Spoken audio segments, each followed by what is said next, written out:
Now, this might sound really bad, but Jets, Jets.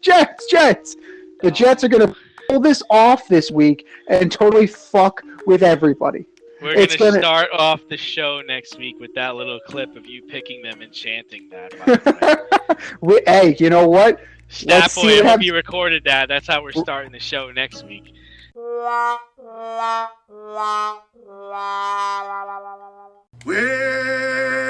it's a big show. Welcome to the Fade Route.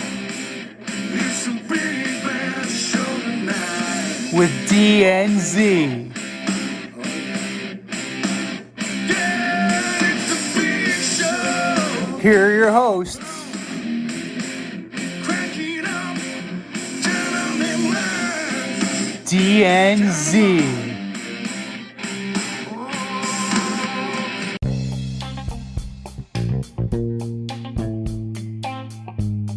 Welcome to this week's episode of the Fade Route with D and Z. I am D. We've got a great show for you tonight. Baker gets booed by Browns fans. Buffalo continues to slide. And LeBron gets suspended. We'll begin today's show with the firing of Jason Garrett. After 26 games as the Giants OC, there were no signs of progress. The offense lacks creativity, inspiration, and explosion. Freddie Kitchens will be the play caller moving forward. Z, the Giants are your team. Was this the right person to get fired? And what did you think about the timing? It should have happened a long time ago. I think Saquon Barkley just ran up the middle again. Right? People like to talk shit about Kevin Gilbride, right? You used to call him Kevin Killdrive.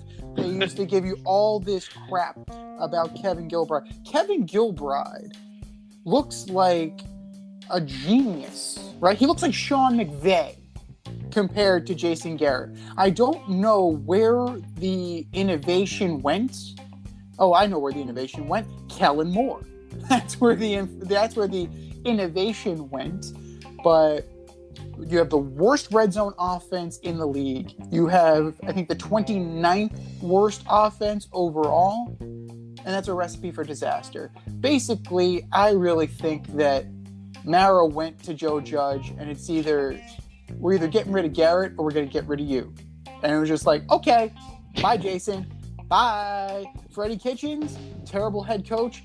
You know what? He did pretty well when he was OC after the Browns canned him, after the Browns canned Todd Haley. So, he was Baker's guy. If he can get anything out of Daniel Jones and, most importantly, Saquon Barkley, because this is put up or shut up time for a lot of these guys. Saquon Barkley, you need to figure out if you're going to tender him another contract. Daniel Jones, you need to know if you're going to dip into the draft and take another quarterback, or, heaven forbid, trade for a Derek Carr or a Russell Wilson. If you trade for a stopgap until you get to the next quarterback of the future.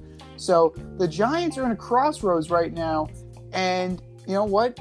Dave Gettleman, you were in a crossroads too, because you kind of brought this mishmash of a team together and brought this coaching staff together. So it is as much of an indictment of Dave Gettleman as it is anybody.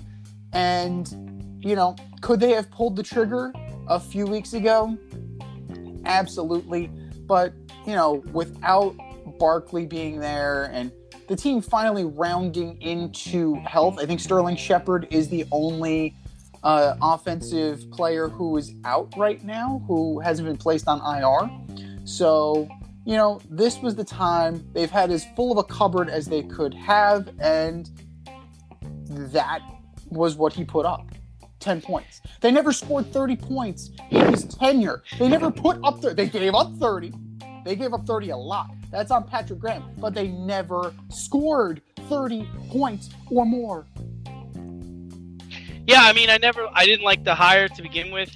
I know we talked about Kevin Gilbride, but Kevin Gilbride came in with over 30 years of coaching experience, and he got a lot out of the players. And yeah, people didn't like his play calling, but he was methodic in it. You're talking about Jason Garrett. What has he really done? I think he started. I mean, yeah, he was a backup for a number of years, but he started out as, I think, a Miami Dolphins quarterback coach back in 2005. He's only got like 15 years of coaching experience, and we can see now. I mean, when he was in Dallas, they had the number one offense. Dallas is one of the number one or two offenses right now with Kellen Moore. That's just a product of the talent they have there. It's not really saying much about who's coaching, who's calling the plays. Right. But when they canned Wade Phillips and brought Jason Garrett, promoted him, who was on that team? You had Romo. You had weapons there too. Dez. You had Dez. You had Witten. You still had that offensive line. Like, Dallas has always been, at least for the last couple of years, full of talent. I don't know what would make you want to hire Jason Garrett in the division. He's the OC. I think the Giants brass thought to themselves that if Judge falters, Garrett could become the head coach. I do agree with you. I think it was one of the Maras saying, "Hey man, someone's got to take the fall for this. We lost 30-10 to the Buccaneers." And I'm not seeing any improvement. I don't know where they go from here. As far as timing is concerned, I guess it's fine. It doesn't really, to me, it doesn't really matter. This team's been hurt all year, and at full strength, I don't know what they are. His numbers last year were abysmal. They were at the bottom of the league. We can get into that later. This year, it's not any better. What are you going to get with Freddie Kitchens? Freddie Kitchens is just going to take chances, and that's why Baker Mayfield like him. They're going to throw the ball downfield. People might not be open. People might not catch the ball, but they're going to throw bombs downfield. That's all the offense is going to be, and Kitchens has nothing to lose, right? He's going to get canned regardless. So it's like, yeah, we're just going to whatever. We'll just toss it up. We'll toss it deep. But before we move on, I need to skewer you a bit. Flacco and the Jets. Good Lord, man. Good Lord. Like, come on, man. You can't be betting on Flacco. If you look at the numbers, Joe Flacco was not the reason they lost that game. He was not. He was not the stiff that we have seen Joe Flacco to be. Now that he's out with COVID as a close contact of Mike effing White, because Mike effing White came down with COVID, and there's the reason why Zach Wilson will be starting on Sunday. Adjust your fantasy rosters accordingly, ladies and gentlemen. But Joe Flacco, 24-39 for 291, 2 touchdowns. Only got sacked twice. Only twice. So, I mean, that is, for Joe Flacco, that's impressive. That's for him. Elijah Moore balled out, 8 for 141. You can now actually evaluate whether or not he has talent. Michael Carter, 9 for 63. Like, you had, they were doing some things with Joe Flacco that they were not doing. And they were able to actually hang in this game. And at one point, they had a lead. So, is he the quarterback of the future? No, I'm not saying that. But was he good enough to get you a win this past weekend? Yeah, he played well enough to win. They just didn't do it. They got outscored in the fourth quarter. What are you going to do? What are they going to do? They're going to start Zach Wilson this weekend on the Texans' horrible turf, and he's going to hurt his knee again. That's what they're going to do.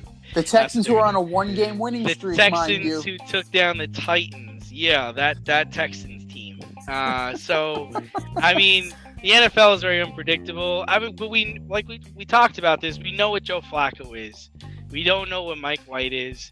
We don't really even know what Zach Wilson is, to be fair to the kid. But I felt like they didn't have a chance. But I liked how you stuck with it. You defended it, and it is what it is. But yeah, it totally is. But moving into headlines, LeBron James. The optics of this were horrible. He gives a shot to Isaiah Stewart during the Pistons game a couple of nights ago. This all occurred on a box out.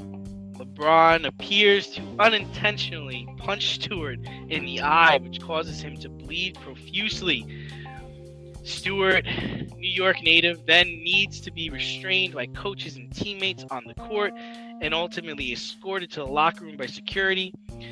This happened in Detroit, which is the site of one of the worst brawls in NBA history, featuring Ron Artest and the Pistons and the Pacers. But, LeBron gets suspended for 1 game. Stewart gets suspended for 2. Do you think LeBron deserved to be suspended? I'm surprised he did because he is LeBron James. As we know, superstars don't really get that treatment unless you're like a Dennis Rodman or a Bill Laimbeer or somebody whose game is predicated on having an edge. LeBron James, I mean, he drew blood. Like, the guy split his eyebrow open and he was bleeding from the mouth.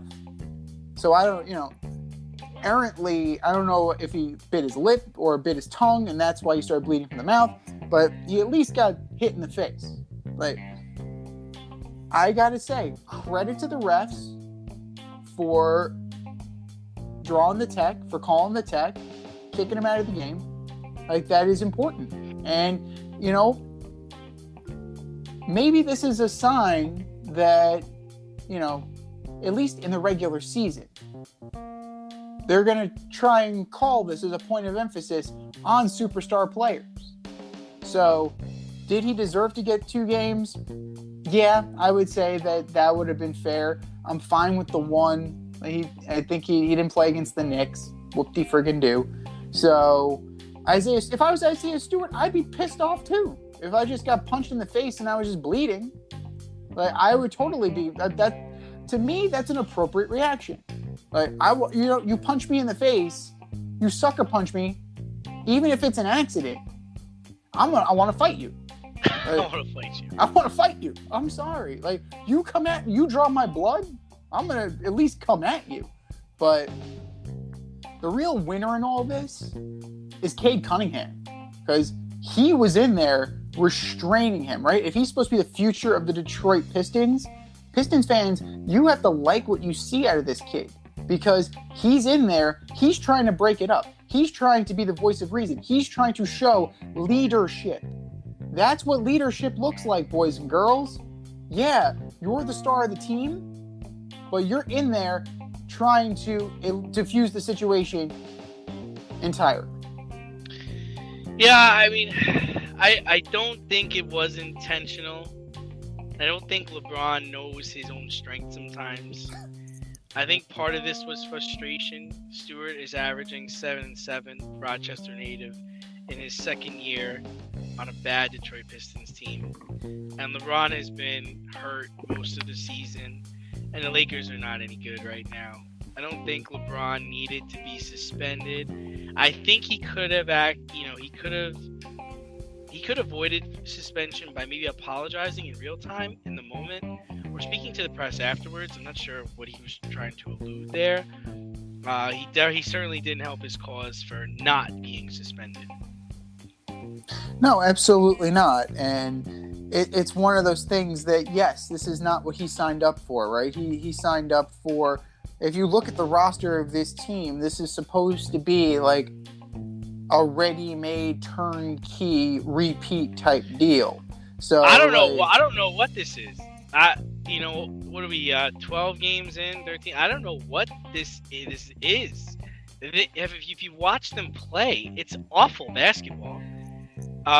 They need Kendrick Nunn to come back, but they need a shooter. They need a Kyle Korver, Danny Green type shooter. They need somebody shoot. The way things are going with First Take, Stephen A. may get sick of JJ Redick very quickly. So if JJ gets fired, he's not that far removed from I'm the so game. tired of this fucking guy. I'm so tired. He talked today about how he took an elbow from LeBron and got 11 stitches. Like, dude, nobody cares. Like, nobody cares what you do. I mean, if that gets him out of First Take and out of town, I guess I could sign up for that. I'm just tired of hearing him. But they need a shooter that shoots more than 43% from 3. The offense between Carmelo Anthony, Russell Westbrook, and Anthony Davis it's awful to watch. And you understand that they're going to be competing against a team like the Warriors, who are currently 15-2 without Klay Thompson. Okay, and Klay Thompson's coming back. So, I believe I called it last year, and we can all pull up the tape, but I said the Warriors were going to be the team to beat this year, especially getting Clay back. So, as of right now, the Lakers, they're missing players, right? I mean, Trevor Ariza has to come back, Kendrick Nunn has to come back, but man, they are god-awful to watch. And we're going to get more into the roster construction of the Lakers later, but it seems like a huge misstep to rely so heavily on the long in the tooth superstars, like your Westbrooks and your Rondos and Dwight Howard and friggin' Wayne Ellington coming off the bench. And, Carmelo Anthony at 37 years old. Carmelo Anthony! Yeah, I agree with you. But what was the plan? Like, what offense are you running? Like, even last night on TNT, Kenny the Jet Smith and everybody was like breaking down, saying, like, what is your responsibility? Like, it seemed like nobody knows what their responsibilities are on defense. Nobody knows what play they're running on offense. It's so individual basketball with Carmelo, Westbrook, and then Davis. It seems like they all take a turn. There's no real plays, So, well, this is if you want to go back into Atlanta Hawks lore, when Mike Woodson was the coach, he had ISO Joe, right? That's essentially what this is. ISO, insert whatever name. Yeah, but LeBron can't play that. LeBron can't play that basketball anymore. Russell Westbrook, to me, is just not good enough to play every time down the court. And Carmelo's good, but he's more of an inside player now. Like, I don't want to see Carmelo taking threes. I want to see him posting people up, fading on the baseline, banging boards. But Carmelo's a big dude.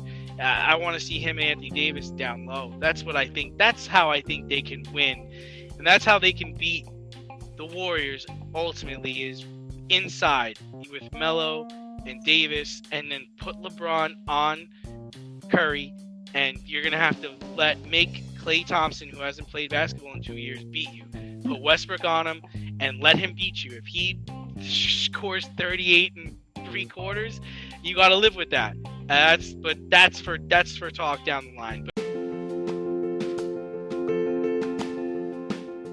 Looking to break into broadcast media, web development, social media marketing, or filmmaking? Then CSB is the program for you.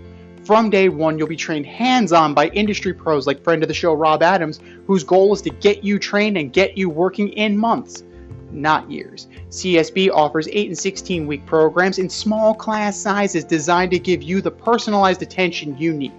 If you can make it in person, there are 5 East Coast locations. If you can't, they offer virtual classes too. How great is that? And once you graduate, you become part of the alumni network that gets you to the front of the line. Trust me, I'm an alum myself. Go to gocsb.com today, request more info, set up a studio tour, and who knows, you may very well be on your way to a career in broadcast media. That's gocsb.com, and tell them Z sent you. gocsb.com. As I was saying, Lakers are a tough team to watch right now. That scuffle between LeBron and Isaiah Stewart was tough to watch. But another team that's tough to watch right now is the Buffalo Bills. Buffalo had another bad loss on Sunday, giving up 5 touchdowns to Jonathan Taylor. By the way, Colts, my favorite team in the AFC. I believe I had that too. New England now sits atop of the AFC East. The Bills have 2 games against the Patriots remaining on their schedule. Do you think the Buffalo Bills can knock the Patriots off the top of the mountain? What's the one thing that the Colts and the Patriots have in common? They can run the football. Bingo. So Damian Harris and Ramondre Stevenson will bully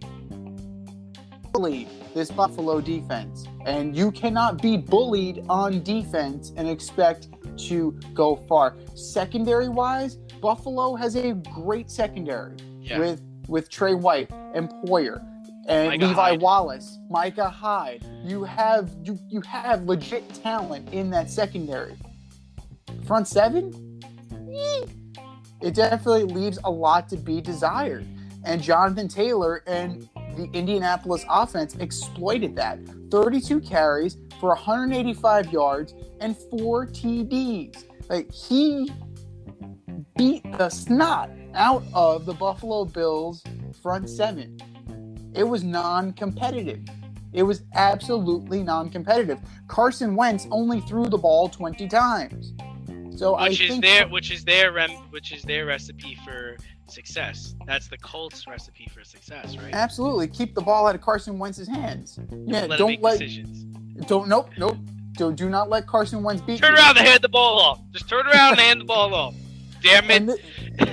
Yeah, exactly. At one point, he's MVP candidate. Now he's effectively a game manager.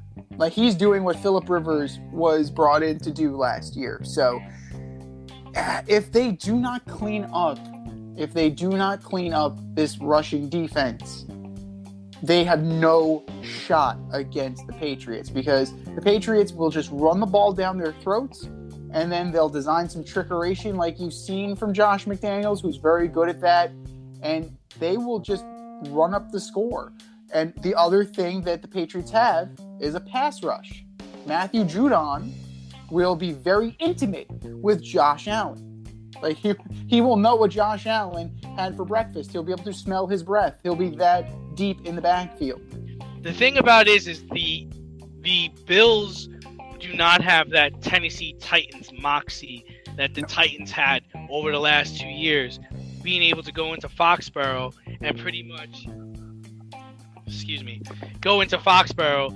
much run Derrick Henry down the Patriots' throat and play solid defense.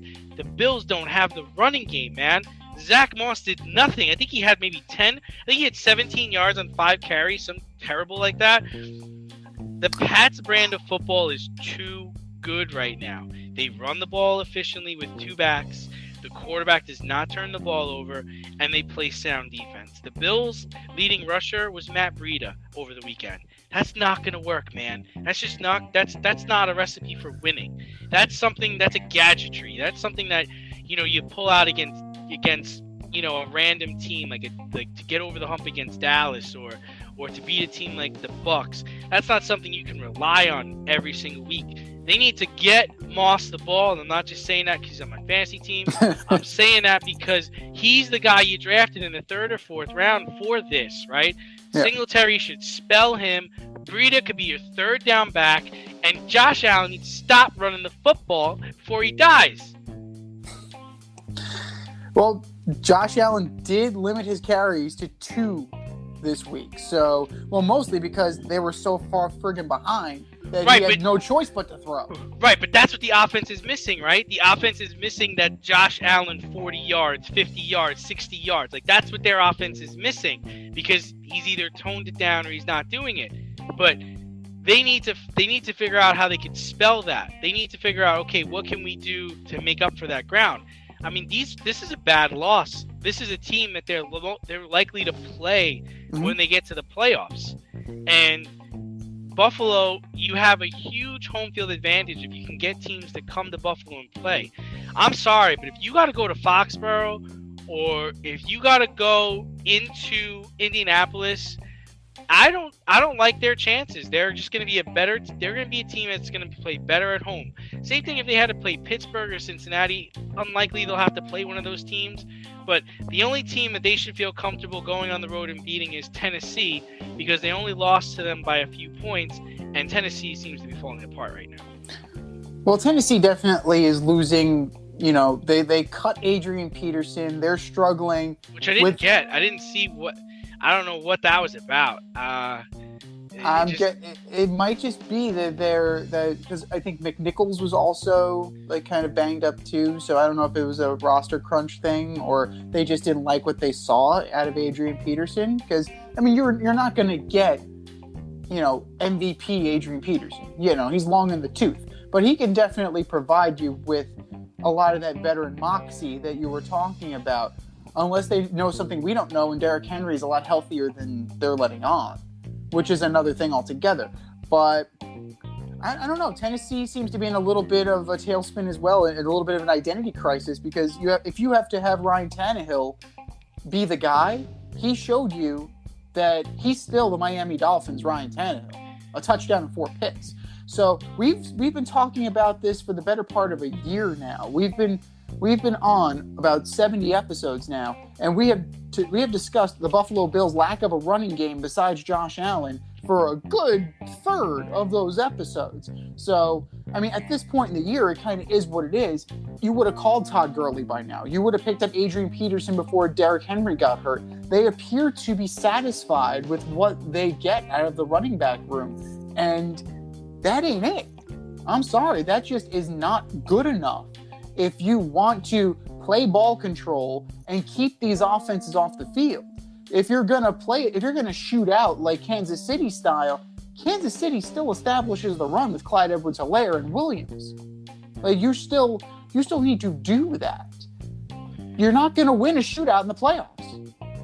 Right, and the other part is we're seeing that their receivers aren't really getting involved as much as they should be. I mean, Diggs is this big-time guy. You went and got him. He's supposed to be, your go-to guy, and I don't like what I'm seeing. I'm not feeling very optimistic about how they're playing right now. And Buffalo does this, right? Yeah. I mean, there were several times in the last 20 years where they come out to 5-0 record or 5-1 record, and then we see them fall apart, much like the Chargers did. And I really thought that this was going to be a different team. I thought this season had a different feel to it. I thought they were going to play a lot better, but these last few losses are pretty brutal. Now, the leading receiver was Dawson Knox. What more do you need to know? But now they have a chance, right? I mean, believe they're going to New Orleans tomorrow night, and that's going to be a big game for them because New Orleans is kind of spiraling. They're not winning well, but New Orleans defense is solid. So can you go into New Orleans on Thanksgiving night and beat the Saints? That's going to be key because I tell you right now, the Patriots, they don't have a layup, but the Patriots are playing Tennessee this weekend in Foxborough. You want the Patriots to open up a 2-game lead on you guys? That could be a problem. Well, they are getting a gift tomorrow. Kamara is out, and Ingram is questionable. Wow, he's out already. Jeez. He's out already. They listed him as out already. Trevor Siemian is your guy right now. I erroneously called him Marcus Siemian last week, so my bad, Trevor. Solid. Actually, Marcus, you might want to, try a career. I think you might have a career in the NFL. I'm just saying. But, yeah, like they have a shot because who's going to be their running back? Taysom Hill? Well, yeah, we're going to talk about that later too. But I guess for me, I just don't get why going back to Tennessee, I just don't get why they would cut AP. It just doesn't make any sense to me. And you kind of brought him in. If anything, he could be the third down back. He could be the goal line back. He can help your team out. I don't think Donta Foreman is really lighting shit up, or Jeremy McNichols is really the answer there. And you know what? I know Ryan Tannehill played lousy last week, but I'll give him the benefit of the doubt. He lost A.J. Brown. Julio's not there. No Derrick Henry. Like, yeah, it was Ryan Tannehill from Miami Dolphins days, but that's pretty much what he was playing with last weekend. It was like the Miami Dolphins team. Like, he didn't have a lot of help. Yeah, there was a lot of mediocrity out there for sure. Is your hair thinning or is your hairline receding? Scalp micropigmentation will fill in the areas where your hair is missing by creating a short buzz cut look. Micropigmentation is a non-invasive procedure that will create the illusion of hair follicles for 7 to 10 years. For people with alopecia, this could be a permanent fix. For people with scars on their scalp, this is a great way to camouflage a scar. Don't lose confidence or feel like you need to wear a hat wherever you go. Marquez Studio is located in the Bronx and is open for all your scalp micropigmentation needs. Consultations are free and appointments can be made any day of the week. Get your hairline back with scalp micropigmentation. The techs at Marquez Studio have over 30 years of hair cutting experience and can assist you with all of your questions. Call to schedule a consultation today, 646-221-8728. You can also visit them on Instagram at Bronx Marquez to see their gallery and view all their satisfied customers. Again, that is Marquez Studio, located in the Bronx, New York, 646-221-8728. And speaking of mediocrity, we have a lot of 5-5 teams right now. You're looking at Vegas, you're looking at the Broncos, you're looking at the Vikings, you're looking at New Orleans and the Niners, right? You have a good chunk of these guys are exactly at 500, and we're getting close to the end of the season here, and this is a pivotal point in that time. So who do you like out of this group of 5-5 teams? Yeah, I mean, from this point forward, the season can go only two different directions for these 5-5 teams. And for me, I like the Vikings. They were my Super Bowl pick last year, and I think they can cause problems for some teams. They have above average wide receivers in Jefferson and Thielen. Cook is a top back in the league, and their defense is getting healthy. There was some stuff with Everson Griffin today. I hope everything works out there. But this is Mike Zimmer's last stand, right? He needs to deliver the playoffs. He needs to deliver an NFC Championship game, or he's probably gonna lose his job. Lions, Steelers, Bears, Rams, Packers, Bears. That's the rest of their schedule. I really think they can win all those games, maybe only lose one of those games. So I like the trajectory of the Minnesota Vikings. I hope this isn't a clip we save later and I get embarrassed.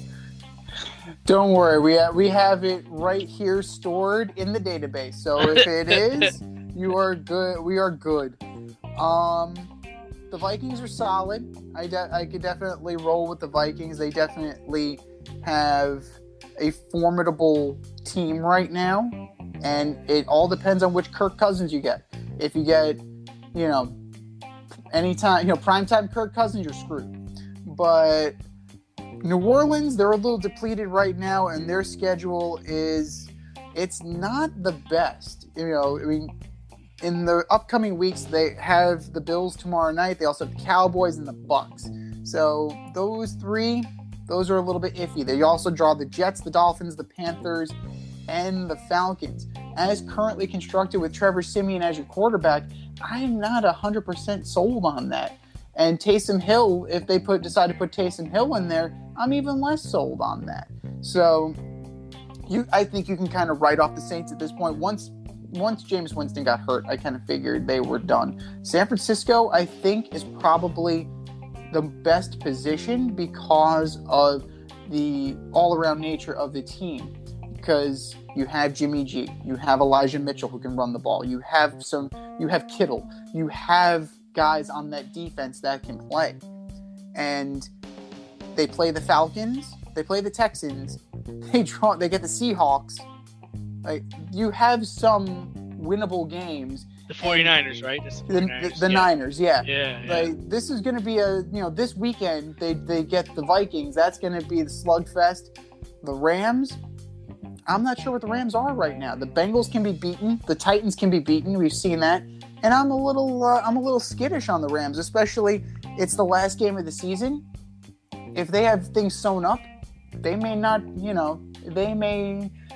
necessarily play their guys. So, we know that Sean McVay has no problem sitting guys out for the preseason. I don't know why I don't know different. Yeah, I don't know if Rams is going to be in that position. They got Green Bay this week. This is not a layup for them. I don't know who's going to win that game. And that game is in Green Bay. And they're coming off of a bye.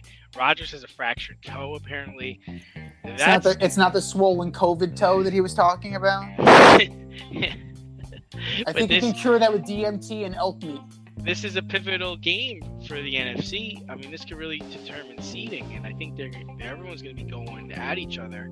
How about the Niners, though? I really think they're in a situation where they're going to have to bring back a Garoppolo next year. This is not a we're going to turn this over to Trey Lance like the Chiefs did with Pat Mahomes. I think they're going to have a situation where they have to really think about the future of the quarterback position. If they make the playoffs, Jimmy G is coming back.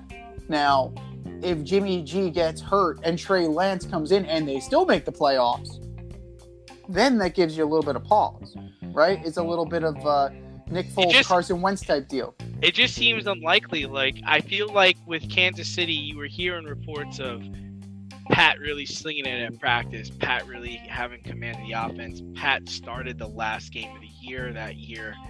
And I don't think you have that with the 49ers. Like, we saw Trey Lance, and it was okay. But if you're the 49ers and, you know, you're getting trade offers for Jimmy G, I don't know if they're going to feel comfortable moving on from him and turning the keys over to Trey Lance, especially if they don't plan on drafting a quarterback this year. And there's really this is not a good draft class for quarterbacks. No, I mean, who's going to be available? What, Spencer Rattler, I think, is going to be. Yeah, if that's going to be your number one guy, you might want to just reconsider that. That is for sure. Jeez. Speaking of reconsidering things, you know, tomorrow's Thanksgiving, Happy Gobble Gobble Day, so we're all looking forward to the slate of games. And, you know, one team that has a history of playing on Thanksgiving and playing pretty awfully is the Detroit Lions.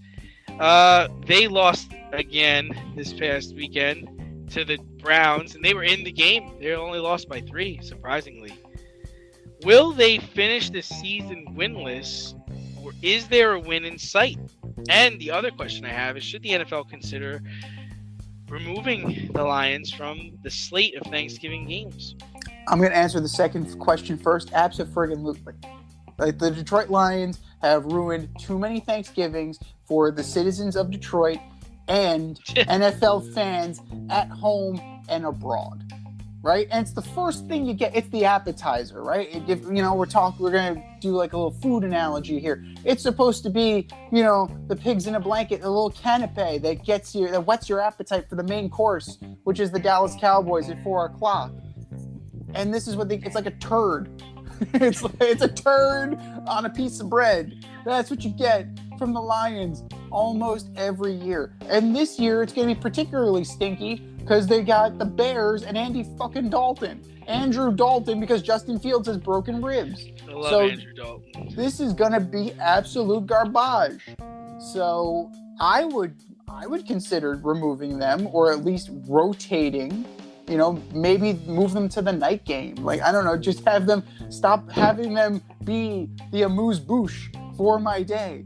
But if they are going to win a game, it is going to come soon because they played the Cleveland Browns tough. You know, DeAndre Swift, they have a running back, right? They have Hawkinson. Like, they have players on this team. And, you know, dare I say, if you didn't make that trade, you know, if you had Matthew Stafford on this team, how many wins would you have already had? I would say that they actually would be in contention, at least, you know, ahead of the Bears. It'd be probably like 5-5. I'd say, yeah, probably. if they actually kept Matthew Stafford, or, you know, made an appropriate trade and not bringing in the remains of Jared Goff, and who's not even going to play tomorrow. It's going to be Tim Boyle. Like, you know, his claim to fame is that he once wrestled Aaron Rodgers at a Green Bay practice when he was the backup. I think he won. That's why he's gone. But I don't know. It's a tough situation because they play hard for this coach. They're not super talented, but they do have guys. And if you look at the remainder of the schedule, you're looking at, now you're starting getting into the meat of it. Chicago, Minnesota, Denver, Arizona, Atlanta, Seattle, and Green Bay. There's some wins here. Yeah. I think those are some definite winnable games and some spoilers. You know, you definitely can play spoiler. Can Arizona get caught in a trap? Absolutely. Especially if Colt McCoy is going to be your quarterback moving forward. Seattle's got nothing to play for. Maybe Seattle is the one who gets popped up. It wouldn't even surprise me if they won tomorrow. Chicago's not that good. Khalil Mack is out. You got Andrew Dalton going to throw to Mooney. Like, that's your offense. And David Montgomery, I think. Or is Montgomery hurt again? No, hopefully Montgomery. He's on my fantasy team. I actually think they have a chance to beat the Bears this weekend, which should effectively end Matt Nagy's tenure. That'd be awesome. They only lost by 3 to the Browns. They they have games against the Falcons, the Seahawks, which you alluded to in their final stretch of games, and these teams are combined 7-13.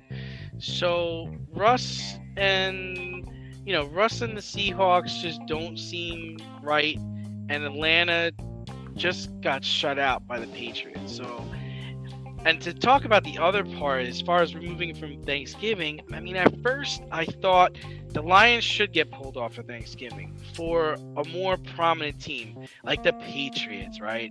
Patriots would be prime for Thursday football, for Thanksgiving. Cardinals are the new hotness, right? Or the Steelers are good pedigree. You can always count on a Steeler team to be really good. How about them Chiefs? But they have played on Thanksgiving since 1934, and their record is actually not as bad as you would think. They're 37-42-2. That's not bad, considering I only remember them losing on Thanksgiving, but apparently they win some games. But the other part about it is, like, this is Detroit's Super Bowl, right? This is the Lions Super Bowl. This is the way for Detroit and the NFL to make money on bad football. So no, I don't think you can remove them. This is a staple. I mean, people in Detroit, they go to the game every year. There's very rarely any open seats in the stands. And let's be honest, at least I think so. I think if they were to remove the Lions from Thanksgiving, the Lions would go to the Super Bowl that season. I just think that's the way it plays out, right? It's just the way it would work. It's just that they're cursed. They're cursed. So you gotta change something. So the whole theory is the definition of insanity is doing the same thing over and over and expecting different results. So maybe you pull them from it a couple of years and see if that makes a difference. Maybe they get there. Maybe they make a playoffs. Maybe they make a push. Because like you said, they don't have bad players. They've had good players for years. Here's a radical idea. We send the Lions, if they do the London game, they don't go on Thanksgiving. Sure. Why not, right? Let Europe see that putrid football that they play. 13-10. Baker's hurt. Looks awful. He's getting booed. The Lions got a backup quarterback in, and they're in the game all the way until the fourth quarter. Jeez. But and you're right. Coming off the tie. They do play hard for Coach Campbell, and I don't think he should get fired. I think he should get another chance because I do like him. I think he's a good coach. He's good for that city, and he wants to be there and he wants to win. But let's remember, Caldwell was the last coach there to have them at above 500, and they fired him. Right? He was like 9-7. And they're like, all right, Jim, you're just not getting it. We lose here, so you're out. I'm out. But apparently he has not removed the Lions stink because he can't even get an interview in a lot of these places. Which is odd. Jim Caldwell is a hell of a coach. Yeah, he can coach. Avoid messy accidents. Get better stopping power with your brake pads. Callahan brake pads. You never know when you'll be driving in the road and there will be a truck tire that you need to avoid and save your family. Callahan Auto. We really care about what's under your hood. And apparently the Saints have themselves quite a coach as well, because they think that 31-year-old Taysom Hill needed a contract, a new one. So the new contract he gets is $23 million guaranteed, and there are incentives in there if he starts to play quarterback at some point. Can you figure out this? I can't figure it out. This is very confusing. Why are they giving Taysom Hill a new contract? All I know is that Tim Tebow is on the phone with his agent right now trying to get back into the league. But does he have nude pictures of Sean Payton's wife or something? Like what? Like what's going on? I don't know. But let's paint the picture, right? Yeah. Like he lost the starting quarterback job to Jameis Winston in camp. Mm-hmm. Okay? Jameis Winston gets hurt. They don't turn to Taysom Hill. They turn to Trevor Siemian. Mm-hmm. This Correct. year in 7 games, Taysom Hill has 47 yards passing, 104 yards rushing, and 3 touchdowns. If you're looking for this, if that's the numbers you're looking for your quarterback, running back, why not sign Cam Newton, who's 32 years old? Well, yeah, he's a year older. Are you telling me that Cam wouldn't have signed this contract? 4 years, $23 million, guaranteed incentives for him to hit certain thresholds? Cam Newton's not going to sign that contract? No, Cam Newton definitely signs that contract. What this is really is a market correction because Sean Payton desperately wants Taysom Hill to be a quarterback. Well, why? I don't understand it either. I can't figure it out. But could you imagine the Saints with Cam, Michael Thomas, Kamara? Wow.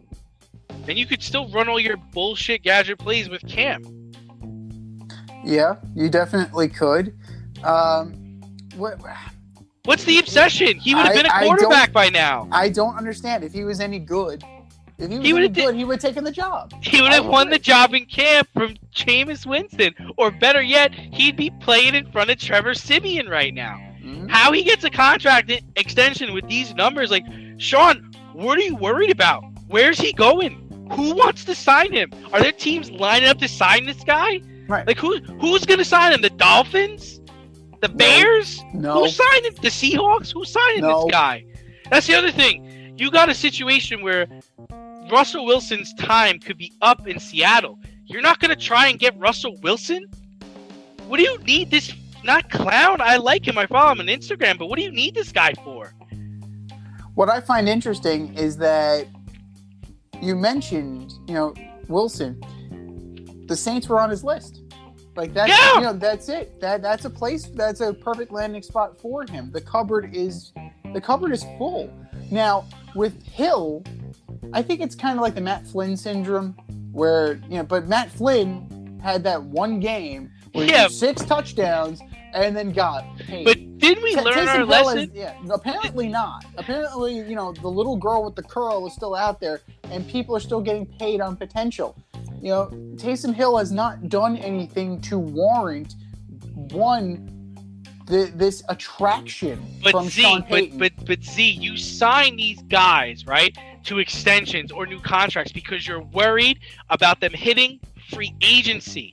You're worried about them getting a bigger contract from another team.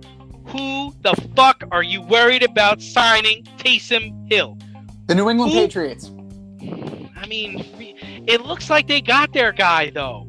They're not going to bring him into. Oh, you think they're going to bring him in to be like an Edelman type? Is that what you're thinking? That's how I would deploy him. I would deploy him as a Randall L. Edelman gadget player. Okay. They would open up the what they want Jacoby Myers to be, but Jacoby Myers isn't living up to his end on the receiving end. True. Yeah. So I could see that as a pretty darn good fit, actually. Okay, but I can see why that you would be concerned about that. But $95 million for a guy who threw 7 career passes before before this year. But the other part, if he goes to New England, New England don't pay people. No. They're not gonna pay him a ton of money to go there. I'm just looking at some teams. You worried about Miami, Pittsburgh? Maybe he could be gadgety there. They used to like that, but I don't think that. I think those days Matt Canada's offense doesn't call for shit like that. Nope. The Jaguars, I don't think Urban Meyer's running that. No, they would have done it with Tebow. They had Tebow. Right? There's not a market for this type of player to worry about somebody else grabbing him. You try to get people. Why don't you save your money and get an Antonio Brown to pair with Michael Thomas? Or if you're into this type of quarterback, then go get Cam Newton. That's what I don't get. You didn't even bring Cam into camp. Anybody could have brought Cam into camp. That would have been a better competition for Jameis than Taysom Hill. So, and not to mention he's 31 years old. Right. So He's old. It's not like he's a stud prospect. He's not like he's 25, 26. He's 31. He's going to be 32. So he kind of is what he is. But it really feels like the hookup. It really feels like Sean Payton is giving his boy the hookup.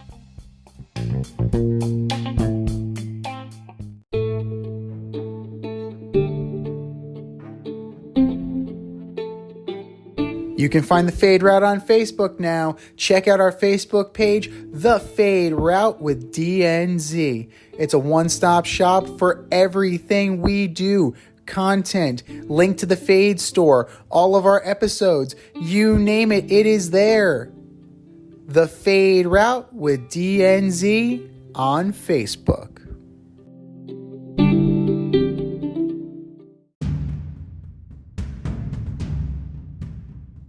More or less?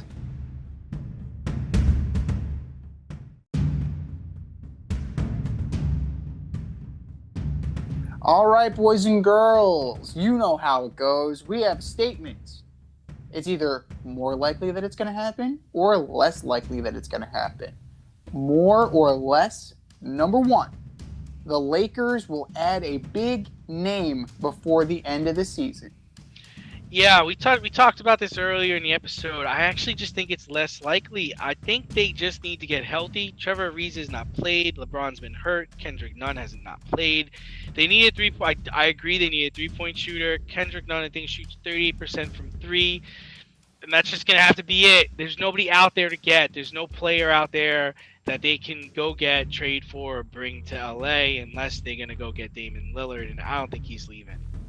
I'm going less likely as well. It is more likely that they would pair off some of these guys rather than add another player. So, like the Wayne Ellingtons of the world, Dwight Howard, DeAndre Jordan, like all these guys who are a little long in the tooth.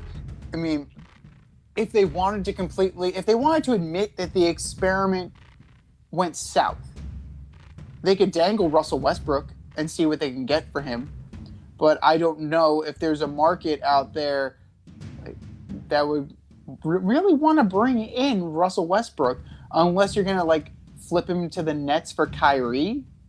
And even then, that would just be a friggin' probably just be like a crazy friggin' shitstorm, you know?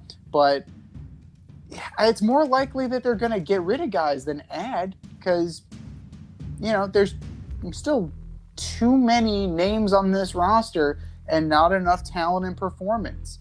And, you know, GM LeBron James is going to do what he needs to do in order to make sure this team is relevant and in the finals, or at least in the playoff conversation. It's more likely there will be a subtraction than an addition. More or less, number two, the Spurs will finish with the worst record they have ever had with Greg Popovich as their head coach. Yeah, so they're 4-12 right now, and this is all because they lost DeMar DeRozan. They're just inferior to almost every team in the West and most of the teams in the league. In 1996, they finished 17-47. I don't think it will be that bad, so I am going to say less likely. I mean, they bottomed out in order to get Tim Duncan. I don't see a Tim Duncan on the horizon. You know, that's the one thing. And I'm gonna go with more likely that it's gonna happen. You're looking at they score 174 points a game, right? 107.4. Not bad. Like they don't rebound very well. So a lot of it stems from the fact that it's a very young team. If you go over the roster, the oldest player is Doug McDermott. Like Dougie McBuckets. He's 29 years old. He's going to be 30 this year. Oh, no, excuse me, Thaddeus Young. Oh, Thaddeus Young. There's a real, 33 years old. He's a guy that would probably get flipped at the trade deadline just for a veteran presence, just to kind of get some salary cap relief or like a trade exception or something like that. But, yeah, it's just a young team. It's a developing team, and he's got some coaching to do. And I don't know, like this might be what finally kind of eases Greg Popovich out the door to where Tim Duncan or even Becky Hammon could take over the team. So it comes full circle, right? Last time they sucked, they got Tim Duncan, and this time they sucked, Tim Duncan might take over the team as a coach. So it's very full circle, very symmetrical. But all in all, they're just too young. They're too young. They're too inexperienced, and they're not talented enough to win on talent alone. No Ginobili, no Parker, not even a Rudy Gay or DeMar DeRozan. It's just not there yet. More or less, number 3, the Guardians roller derby team played a hand in the Guardians baseball team sign failing outside the team store last week. Yeah, so for anyone that did not see, the Guardians logo fell off the front of the building, cracking the concrete in front of the store. I'm going to say less likely. I think this is just more of a bad omen. And I'm going to go as far to say that they will never win a World Series with the Guardians name. Considering the fact they haven't won since '54 with the Indians name, like that's pretty. It's keep it going. Just keep it going. It's a safe bet, but I'm telling y'all, it's sabotage. No, I'm just playing. This is just a bad omen. I mean, I don't think that it would be hilarious if it was, but they had already agreed to the terms and they had a settlement, so it would have been hilarious if there was sabotage and then they settled it after the fact and all of a sudden everything is fine again. But I don't believe that there was any foul play from the roller derby team towards the new Cleveland Guardians. The Cleveland Guardians are doing enough on their own to kind of tank themselves. They may be very aggressive in the free agent market once it opens back up after the lockout, which is probably going to happen next week. But, as of right now, it's not looking great outside of Jose Ramirez and maybe Zach Plesac. But it's going to be, it's definitely going to be a while before the Guardians are contenders again.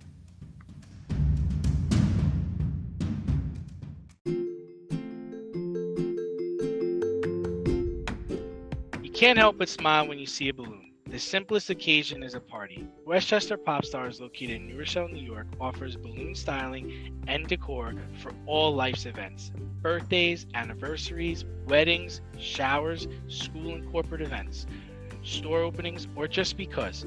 Westchester Pop Stars takes balloons and shapes them into works of art, creating decorative installations for your special occasions.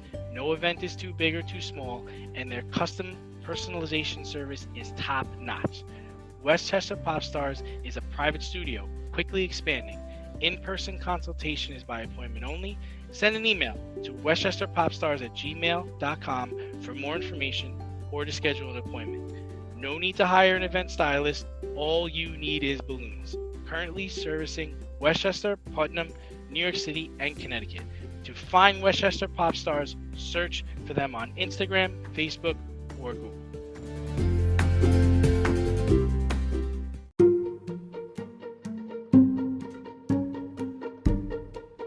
The Fade Store presents the Alleged Superstar of the Week Award.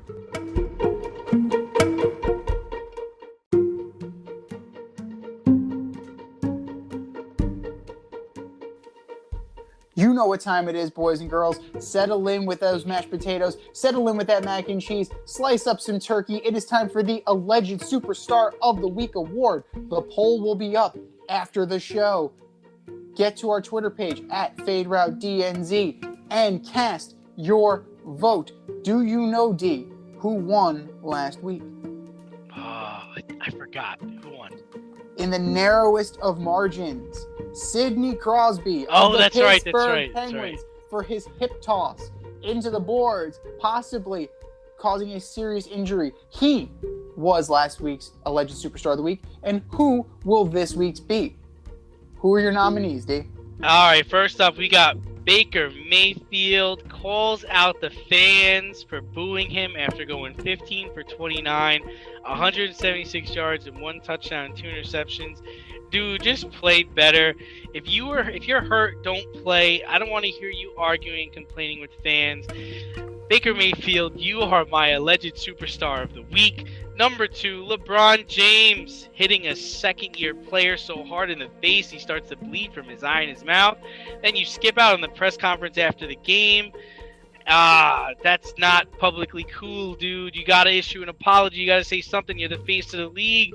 LeBron James, you are my alleged superstar of the week. And last and least, the Jason Garrett, 26 games into OC duties, 25th in the league in points per games, 23rd in yards, and dead last in red zone efficiency with only 42 touchdowns since 2020. You, Jason Garrett, are my alleged superstar of the week. Z, what do you got?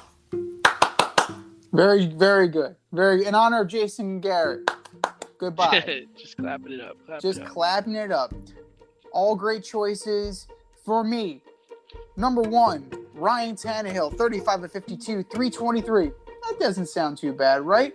1 touchdown and 4 picks in the Titanic upset at the hands of the lowly Houston Texans. Ryan Tannehill, you are my alleged superstar of the week. Number 2, Russell Wilson, 14 of 26 for 207. No touchdowns, no picks. That's it? No wonder Pete Carroll stormed out of his presser after the loss to the Cardinals. Russell Wilson, you are my alleged superstar of the week.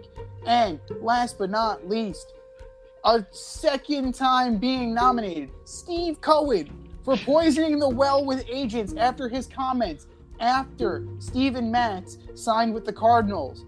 Yeah, agents lie, Steve. They're going to try and leverage you to get more money from other teams. Congratulations. You now have learned this. Steve Cohen, you are my alleged superstar of the week. These are our nominees, boys and girls. Keep an eye out for the Twitter poll and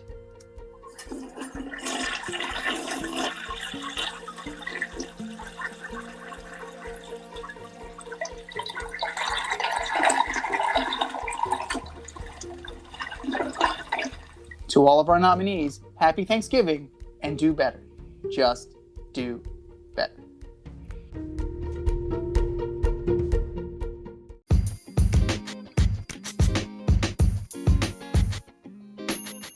Your favorite podcast has its own merch line now. Go to teespring.com, type The Fade Store into the search bar, and have access to our sweatshirts, t-shirts, long sleeve shirts, tank tops, and much more on the way. That's teespring.com. Type in The Fade Store at the search bar and show your boys some love.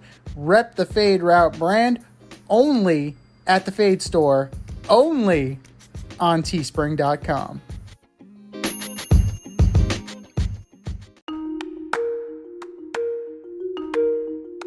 Let's run the option and give you our picks for the week.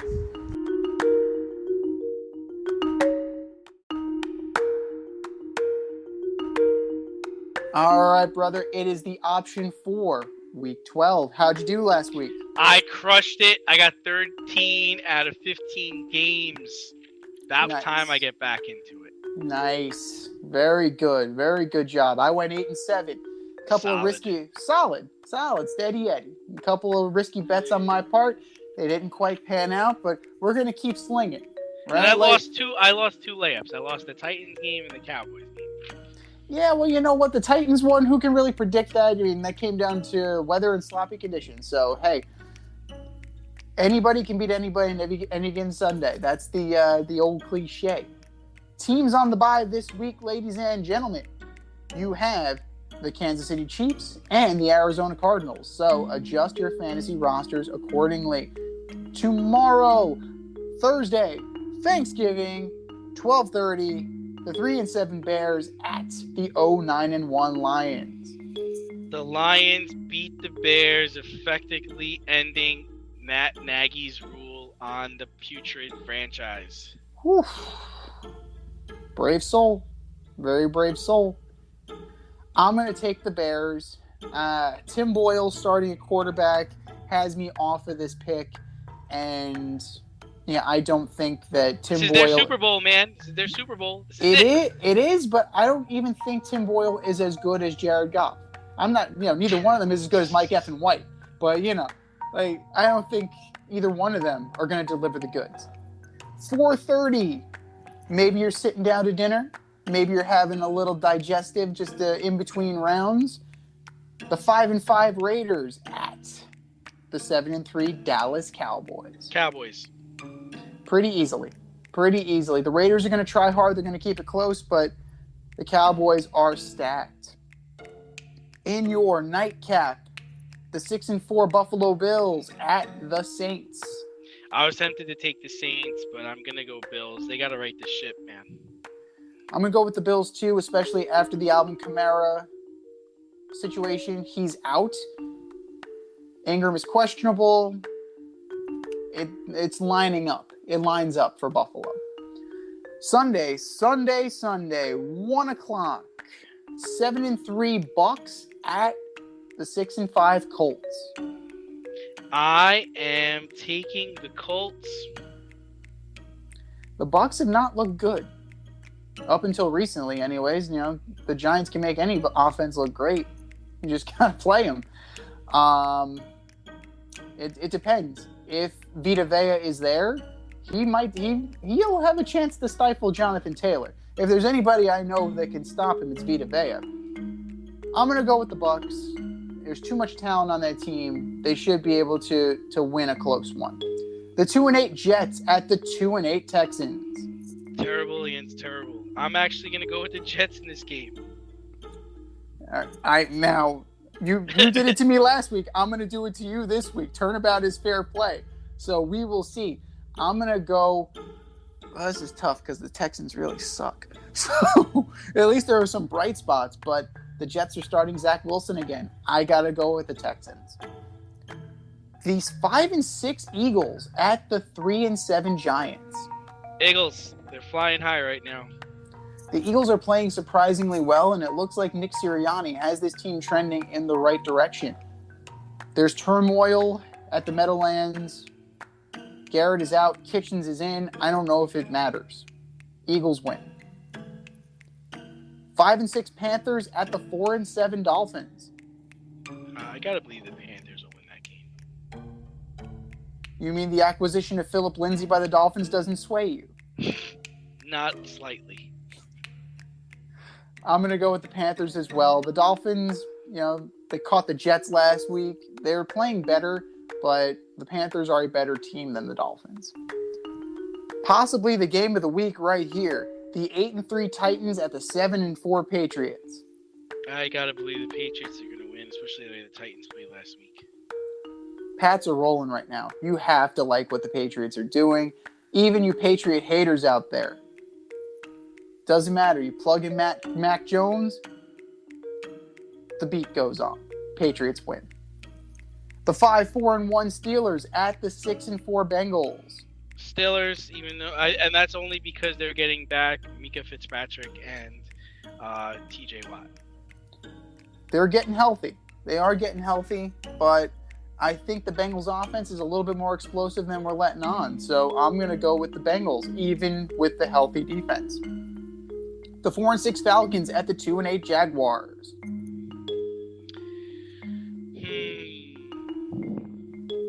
That's a tough one. I'm going to go with the Jaguars.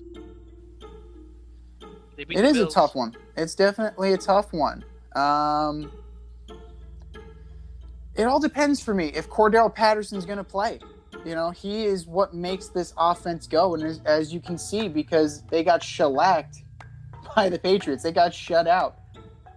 You know what? You swayed me. I'm going to take the Jaguars too.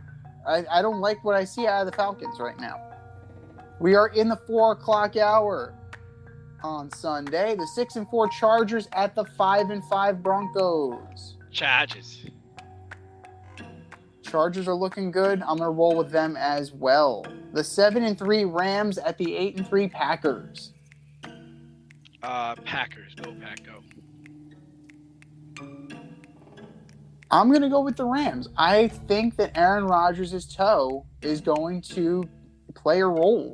And I think that Aaron Donald, he's going to be in that backfield. So we're going to see if Jordan Love can make it happen.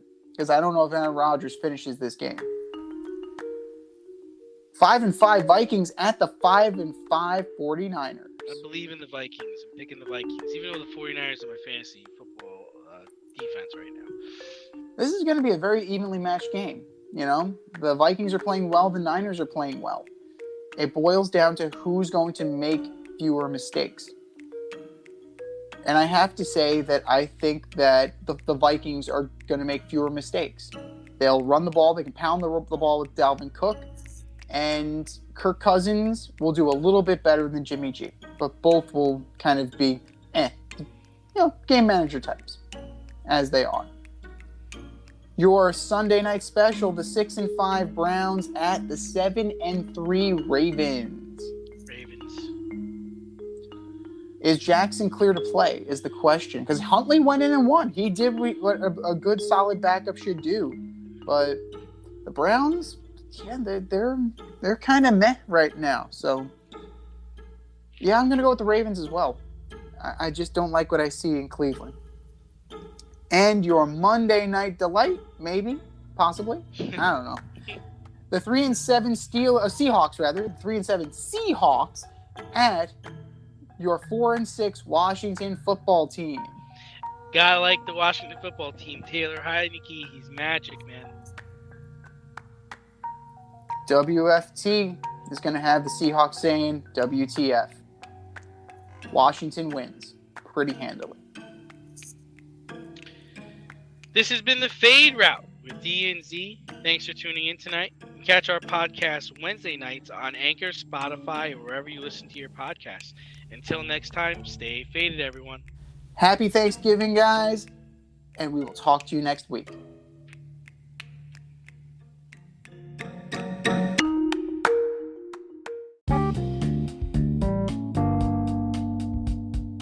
If you want to get in on the action, we want to hear from you. Hit us up at Fade Route Podcast on IG, faderoutemail@gmail.com, or slide in our DMs at Twitter at FadeRouteDNZ. Questions, comments, picks, segment suggestions, you name it. We want to hear from you.